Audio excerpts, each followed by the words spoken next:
What's up guys, I'm just going to show you how to create a real estate lead reactivation agent. And so basically what it's going to do is reach out to your leads that, maybe filled out a form or something or filled out an ad, and when you reached out they never got back to you, and just qualify them if they're buying, selling, and book an appointment with an agent. It's easier to reach out to an existing prospect than to create a new one. And also it'll just save a bunch of time because I use Retell and you can actually have 20 concurrent calls at the same time. So if you had a bunch of leads, you could probably just smack that out within like 1 hour. But yeah, the agent and the N8N workflow will be in the link down below in the school community. So yeah, join it if you want. If you guys liked the video or you learned something, then leave a like, comment anything else you guys might want to see. Helps me out and helps you guys out as well. And if you guys want to see more content around AI agents and automations, then just hit subscribe. So I'll just show you real quick how to set up your lead list and then send out the batch call. And then I'll just show you how to create the agent and the backend. You'll need to create a table. So you can see my table here. So the first column will always be phone number, and then whatever else variables will be in the call. So I'll hit file, I'll go download, and I'll go CSV. So from here, we want to go create a batch call. And I've already connected the number up to that agent. We'll put in our CSV, and I'll just name the batch call tutorial. And before I send it, you can see you can just have the number of reserved concurrency for other calls. Because if you don't know, you get 20 concurrent calls in Retell as the default plan. So that's kind of why I'm showing you guys the batch calling or lead reactivation feature as well. So we'll hit send, and we'll go send now. And I should get a call in a bit.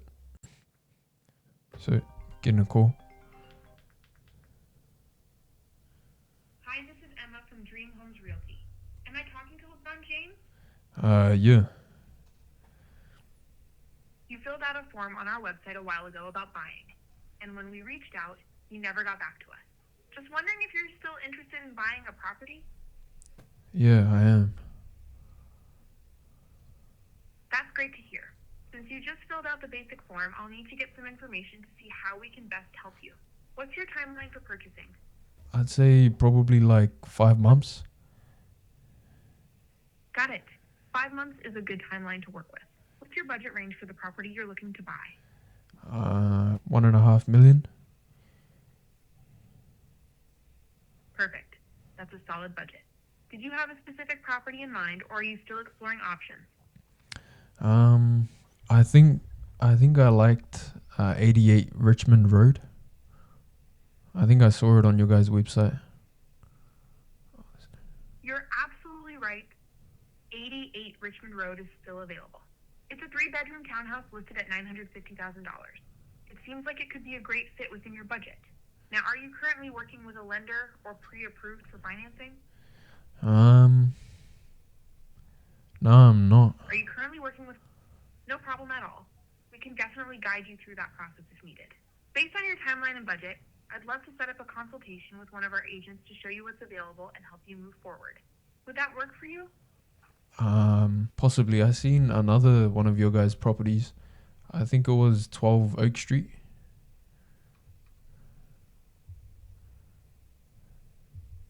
12 Oak Street is also available. It's a 4-bedroom house listed at $950,000. There's actually an open home coming up on September 26th from 2 p.m. to 2:45 p.m. if you'd like to attend. Would you be interested in checking it out? Yeah. Great. I'll make a note of that for you. Based on everything we've discussed, I'd still recommend setting up a consultation with one of our agents to explore more options and guide you through the process. Would you like me to arrange that for you?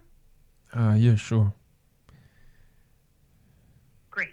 When would work best for you to meet with one of our agents? Could we do tomorrow at 11 a.m.? Let me check if an agent is available for tomorrow at 11 a.m. It looks like 11 a.m. isn't available, but the agent is free at 10:30 a.m. or 12 p.m. Would either of those times work for you? Yeah, let's do 12. Take your time. Would 10:30 a.m. or 12 p.m. work better for you? Yeah, let's do 12. Perfect. I'll set up the consultation for 12 p.m. tomorrow. Is this phone number still the best way to reach you? Yeah. And is your email still dementry@gmail.com? Hold on, let me have a look. Of course, Yep. take your Yeah. time. Yeah, it is. Great. Just to confirm, you're looking to buy within 5 months with a budget of around $1.5 million, and you're interested in properties like 88 Richmond Road and 12 Oak Street. Your consultation is scheduled for tomorrow, September 26th at 12 p.m. Email, teamentry@gmail.com, and phone, the one we're speaking on now. Does that all sound correct? Yes.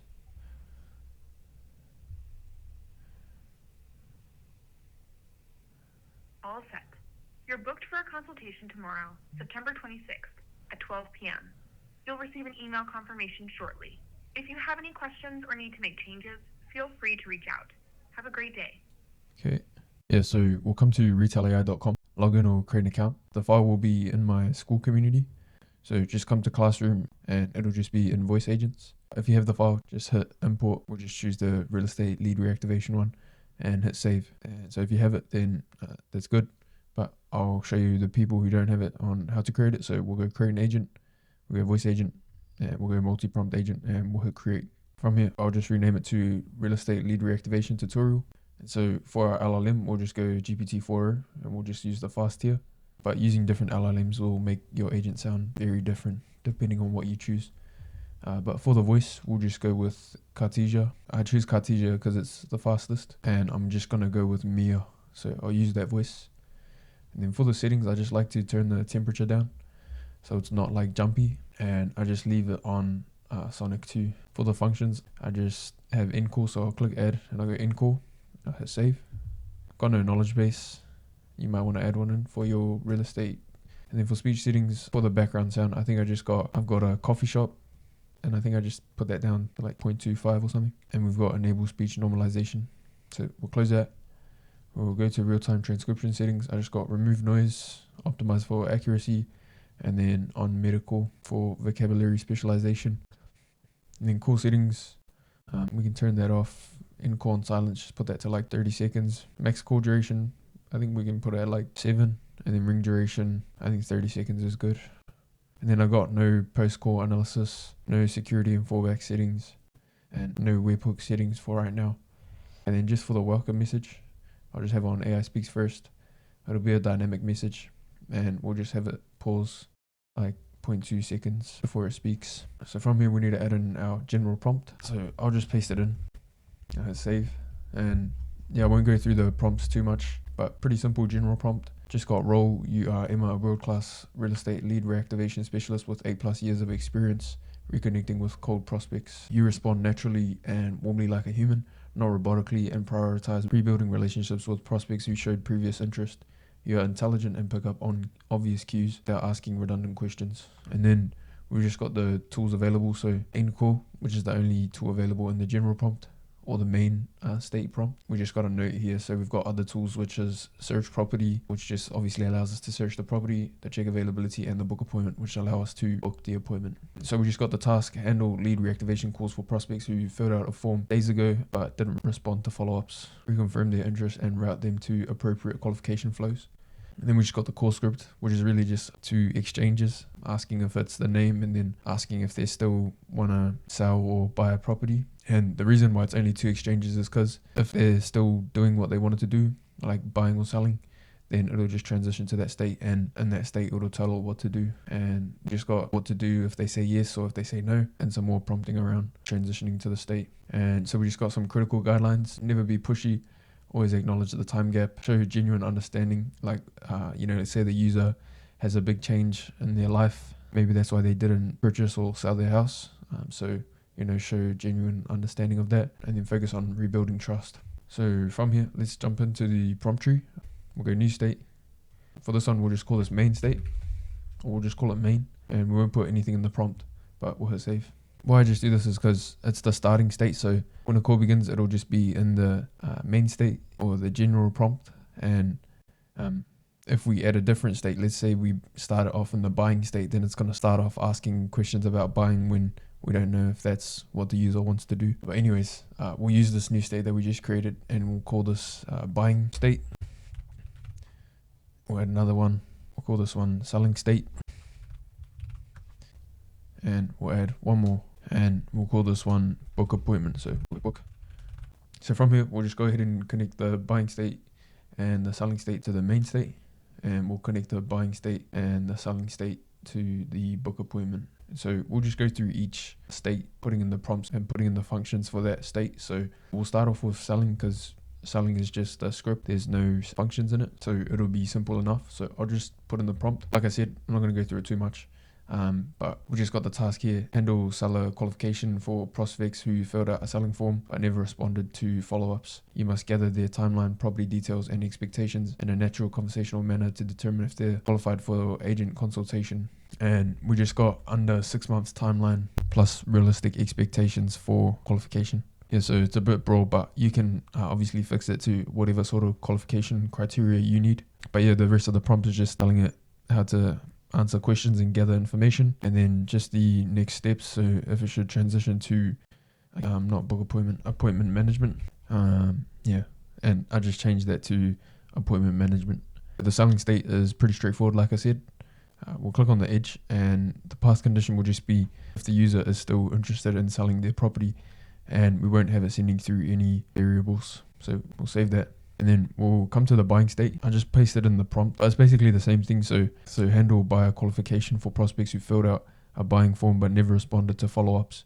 Gather their timeline, budget and property preferences to determine if they're qualified for agent consultation. And then we just got the same thing, so under 6 months timeline and a realistic budget.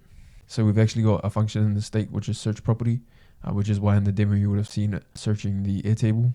And I'll show you how to add that after I go through the prompt. But you can just see it's the same thing, buying qualification flow. So what information we need to get from the user, and then how to use the function, and then just the criteria, and if they fit it to transition to appointment management. So we'll set up the tool, and the tool is just called search property. So we'll go add a custom function, and we'll just go search property. And so we're going to use N8N to set up the tool. So we'll head over to N8N. And if you don't know what N8N is, it's just like another automation platform. For us, it's going to give our agent access to Airtable, which is where the property database is going to be, and also Google Calendar to book appointments into. So create an account or login. Once you're in, just hit create workflow. And for our first step, it'll just be a webhook. The method will be a post. We'll change it to production, and we'll click on it to copy it. We'll come back to Retell, and we'll paste it in there. And then for our schema, I'll just paste it in, but all we're sending is just the property address. And when we're sending it through, we're telling it to capitalize every word that's being sent through, because if we check the database, you can see that every house has got a capitalized first letter. So from here, we'll just hit format JSON, and we can just have it speak during execution because it might take a little bit longer. So we'll just go, we'll leave it silent. It shouldn't take too long. If you want it to have it speak, then have it speak. But I'll just hit save. And so we'll send that through to the webhook, and we'll go manual chat, and I'll just work through the conversation.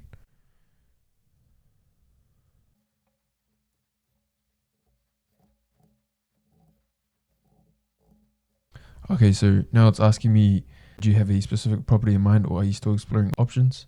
So if I mention a specific property, so that's when it's going to use the function search property. So I'll come back to N8N, and I'll just activate the workflow. In Retell, I'll just say 12 Oak Street. That's the property I remember the most. So I'll send that through, and you can see it sent through the property address. So we'll come back to N8N, we'll go to executions, and we'll just grab this last one here. So I'll go copy to editor.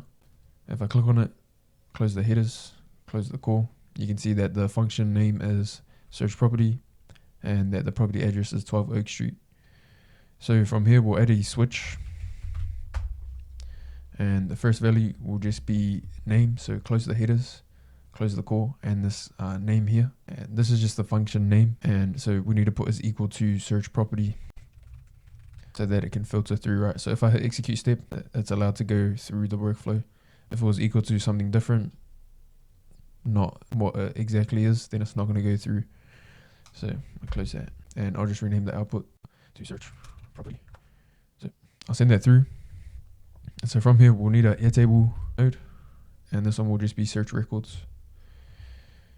And so you guys can see my table here. It's just got like a bunch of dummy properties. So obviously you'll need to create this for whatever your use case is. But to connect your Airtable account, you're going to need to go back click on your icon. You guys can't see it, but it's just up here in the top right, and we'll go to build a hub. And from here, we'll just hit create token. I'll just go lead reactivation, real estate. And then for the scopes, we need to add in all the record data and comments. So we got read, write, and read, write. And then we need to put in the base schema, read and write scopes. And then we'll just add in that base that the properties are in. So we'll hit create token. I'll copy that. We'll come back to N8 and we'll hit create new credential. And we'll paste that in, and I'll just rename this to real estate lead reactivation, and we'll save that. And you can see it's connected successfully. So I'll close this. For the base, it'll be, or it should be the only one if you just created the credential. So for me, that's property search. And then for the table, it'll just be properties. So if I hit execute step, it's gonna return everything in the table because we're not filtering it by a specific formula or by a specific column. So you can see it's returned all the properties from the table, but we want it to search for just 12 Oak Street over here. So what we need to put is property address, exactly like it is up here, and close that off with the curly bracket. And then we just go equal, put in 2 apostrophes, change it to an expression, and we'll drag and drop the property address in between the apostrophes or whatever, and we'll close it off with a curved bracket. So if I hit execute step, it's just going to return with 12 Oak Street. So from here, we'll just add in a code node, and it'll be in JavaScript. So I'll just paste it in. Basically, all this code node is doing is just saying if we found the property, the property's details, and the response type. But that's kind of null because it won't return if it's not exactly the property. You can use an AI agent if you want. It's just going to take a little bit longer. But yeah, that's up to you. From there, we'll just add a respond to webhook. So respond to webhook. We'll change it to JSON. And I think we'll just remove all of this. And we'll just go with JSON. And you can just see it's got all the information from this last node. That's what this JSON expression is. It's just everything from the last node. So we'll save that. Okay, and before we go back to Retell, let's come to the webhook. And we'll change the respond to using respond to webhook node. So we'll save that. And I'll just send this through again in Retell, 12 Oak Street. And then you can see it called the tool, sent 12 Oak Street, and then the tool result was the information of the property. So the property at 12 Oak Street is still available. It's a 4-bedroom house listed at $950,000. There's actually an open home coming up on September 26th from 2 to 2:45 p.m. if you'd like to attend. Does that work for you? And so from here, I'll just say yes. So we can go to the appointment management. So perfect, based on your timeline and budget, I'd love to set up a consultation with one of our agents to guide you through the process and explore more options. Would that work for you? So I'll just say yes. Oh, but we haven't put anything in the appointment management. So before we send this message, I'll put in the prompt for appointment management. And like I said, it's nothing too crazy. It's just got to handle appointment booking for qualified prospects. And then the dynamic variables, the current time, because it's pretty important to have the current time if you're doing anything with appointments or a calendar. But then we just got the tools available, which is check availability and book appointment. And one checks the availability and the other books the appointment. Then we just got the appointment management flow. So never assume or make up times, always ask. Then just when to call the tools. So wait for their response. Then use check availability based on the results. If it's available, how you would reply. If it's not available, how you would handle that. And then just before you actually book the appointment, confirm that we have all the correct information for their phone, their email, and then summarize everything from the call. Once that everything's correct, then you would use book appointment and then just finish the call off there. So I'll say yes. So you can see it transition to appointment management. Now it's asking me for the best time that would work for me. So we need to add in check availability. So let's go add. We'll go custom function, and the name is going to be check availability. So we'll go back to N8 and grab that URL. And actually what I'm going to do is I'm just going to create a quick note, and I'm just going to put my URL in there so I don't have to keep going back and forth with N8. And then in the JSON schema, I'll just paste in my schema, and my check availability schemas are usually always the same, which is just the requested date and the requested time. You don't have to send through an execution message because we can just set it here. But I'll hit format JSON and I'll just set it here as well. So I'll say K, add in a M dash, and I'll say let me check that, and I'll hit save. So now I'll say can we do Friday at 3 p.m? So I'll send that through. And then you can see a sent check availability. So requested time 3 p.m. Requested date 2025-09-26. So today's Thursday the 25th of September. Tomorrow will be the 26th. So it's querying the request date perfectly. There's no tool result because we haven't set up that path or the backend for check availability. So let's head back to N8N. Don't worry about this. This is not right. But yeah, we'll head over to N8N. We'll do the same thing. We'll come to executions. And it'll just be this last one that ran. And I'll just hit copy to editor and hit unpin. So if we want to check it again, we'll click on webhook, come to schema, close the headers, close the core, and you can see it's check availability. But from there, we'll come to the switch and we'll do the same thing. Add a routing rule. Value 1 will be name. So I'll paste that in. And then the second value will be the actual name of the function. So paste that in value 2. And I'll rename the output. So we'll send that through. And from here, we'll add in a set or edit fields node. We'll add in 2 fields. The name for the first field will just be start day. And the name for the second field will be end time. And so let's close the switch and open up the webhook, grab our arg of requested date. So that'll be the value for both of these. So we'll drag and drop that in there. But what we're going to actually do is format the start time of, when that agency might be open or open to taking consultations, and set the end time as well for that date. So for me, that'll just be 9 a.m. at the start of their day. So we need to add a plus, add in these apostrophes, whatever, add a T, and for 9, because it's in 24-hour clock, you need to put 09, go 00, so that's minutes, and then 00 for seconds. And then from there, we'll just add in a time zone offset. So for me, that's another plus, and just 12 hours, because I'm in New Zealand. And so I'll just copy that, and if you want to do it for a different time, so for the end time, it'll be 7 o'clock for me. So all I'll do is remove the 0 and put a 9, and put a 1, and then that's 19.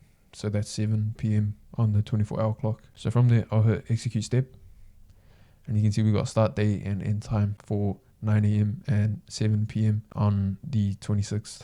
We'll add in our next node, click plus, and it'll be calendar node, so Google Calendar. And this one will be get many events, and we'll just choose our calendar. So if you're on the cloud hosted version, it should be easy enough to just sign in. But if you're self-hosting N8N, it's a bit of a process if you're not connected already. So I've got a video out on how to connect it. It's pretty old, so it'll be at the bottom, but just use anybody's video to know how to sign in. But anyways, switch on return all, and then remove this and after, and remove this and before. And so what we need to put is put start day and after, and put the end time and before. And so all this is going to do is get all the things in our calendar from 9 in the morning to 7 p.m. So I'll hit execute step, and you can see that nothing's been returned because I've got nothing in my calendar for tomorrow. So what we need to do is come to settings and have it on always output data. And so why you switch this on is because, let's say we had it off and we hit execute step, you can see that the green thing doesn't flow through because the workflow execution has stopped there. So what we want it to do is to keep going, even if there's no events on that day. But yeah, so from here, we'll add in another code node. So go code, JavaScript. I'll just paste in the code and I'll hit execute step. Okay, so you can see it came up with an error, reference node doesn't exist. This is because the webhook isn't named tool core webhook. So I just renamed the webhook right now. Tool core webhook, and I'll rename that. And I'll hit execute step, and you can see it's run through this time. And all this code node does is returns all the available times between 9 a.m. and 7 p.m. So let's go to the calendar, and then let's put in a event for tomorrow at, let's say 11 a.m. for tomorrow. So we'll come back to N8N, we'll execute the get many events, and you can see that there's actually an event there. So if we send this through and we check the available times, I booked an appointment for 11, and you can see that it goes from 10:30 a.m. There's no 11 a.m. or 11:30, and it goes straight to 12 p.m. And so that's what this code node does for us. So from here, we'll send it back to the agent. So we'll go respond to webhook, have it respond with JSON, and then all we're going to do, we'll remove this, I'll change it to an expression, and this will just be JSON dot available times. And so that's what the agent will get, right? So I requested for 3 p.m. tomorrow. the agent will see that we've got 3 p.m. as a available time, and it'll say that it's available. And obviously, if it wasn't available, then it has a bunch of other times, around it or on the same day to give to the user instead of having to run again for different times. So I'll save that. We'll come back to Retell. I'll send this through again, and then we'll check the check availability. So the same thing. And then the tool result is what we just mapped it out. So you can see it's working well. And it says, good news, the agent is available on Friday at 3 p.m. Let's confirm a few details to finalize the booking. Is this phone number still the best way to reach you? I'll say yes.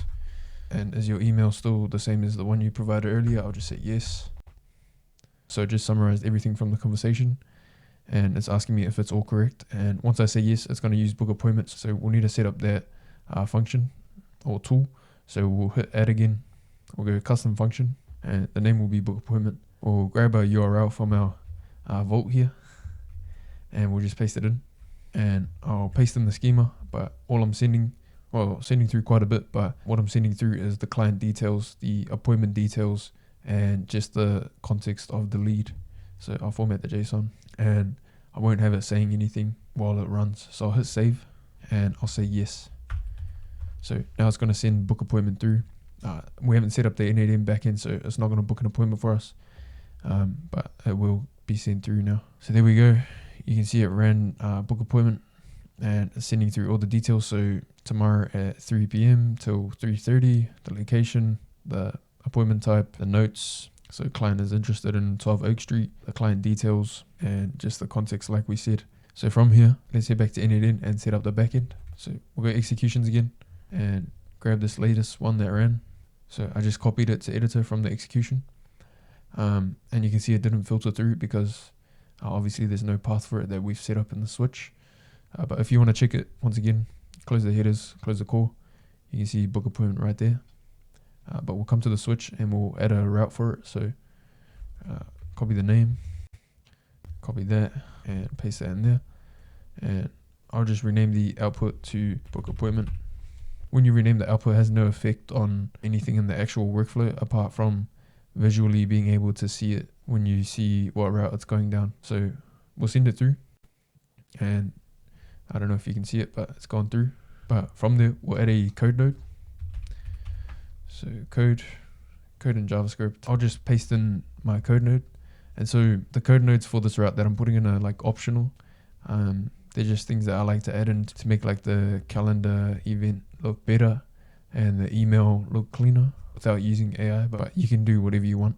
So from here, we'll go calendar as well. So Google Calendar, and this one will be create an event. We'll connect our calendar again. The start time will be the start date time, and you can just get it from the code node. And then the end time will just be the end date time. So once again, 3 till 3:30. And so from here, we'll go add field, and we'll go attendees, description, and we'll go summary. So we'll scroll down a little bit on the code node, and we'll put the summary in summary, put the description in description, and then for attendees, we'll put email. So client details and then email. It's not showing the email right now, but the actual core will. So we'll send that through.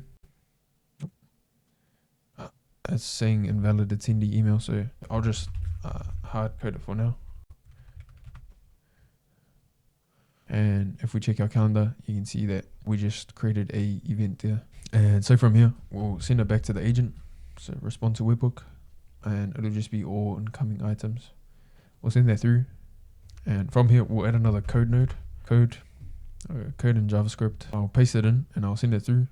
And once again, like I said, these are optional, but this is just formatting it for the email to the client or to the lead. So from here, we'll click plus and we'll go Gmail. We'll send a message, and then the to will just be the email again. And then we'll put the subject and subject, change the email type to text, and the message will be email body. So we'll drag and drop that in there. And so it's not going to work if I execute step because the email's not correct, but I know that it works. Well, I may as well hard code this as well, eh? So we'll go. So we'll execute that step, and you can see that we just get an email here. So buyer consultation confirmed Friday, September 26, 2025, and then just the details,